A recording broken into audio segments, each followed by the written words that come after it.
Turn your shoulders on your forehand for more power and less risk of injury, especially if you're somebody who hits like this, where your arm is straight out when you're hitting.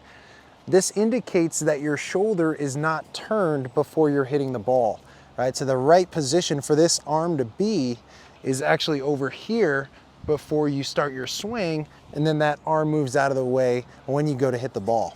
Now watch what happens when I take the paddle back with one hand. The paddle just goes back with my arm, and if I swing with just my arm, I'm putting a lot of strain on my arm and I'm not maximizing the use of my upper body. But instead, if I take the paddle back with two hands on it, watch what happens to this shoulder right here.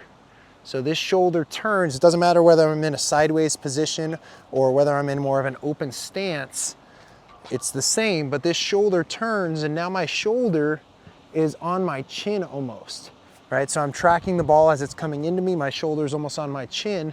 Then when I swing, I'm rotating my upper body, not putting as much strain on the arm. Now, regardless of what swing style you have, whether you have a simple swing where you just take it back low to begin with, or you have a more aggressive swing where you're taking it more in a looping motion first, both need to have the shoulder turn. And if you watch pro tennis players, all of them have the similarity where they have the non-dominant hand on the throat of the racket, and as they're taking it back, that shoulder is turning. That's one of the purposes of keeping that hand on there. Because notice if I do that same motion without this non-dominant hand on there, my shoulder doesn't naturally turn. So I could force it to happen, but it's not as natural as if I just have this hand here. Once I bring the paddle back beyond a certain point, this shoulder starts to turn.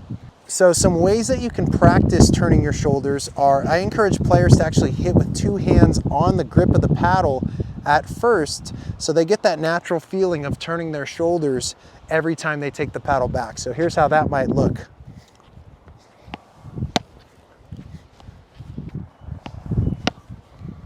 Now, hitting a forehand with two hands might feel funny, and that's fine, but the purpose of it is to get us to turn our shoulders. And so again, two hands, I turn my shoulder, versus if I just go one hand, I might not turn my shoulder unless I force myself to. If you're doing a little bit more aggressive swing where you're doing a loop first, same thing, two hands and hit.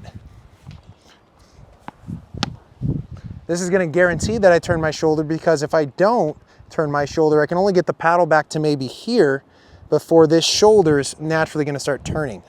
After you've got the feeling of hitting a few two-handed forehands, then I want you to start turning with two hands and swinging with one. So here's how that could look. Turn with two, swing with one. If you're right-handed, it might look a little more like this, where you turn with two hands and swing with one.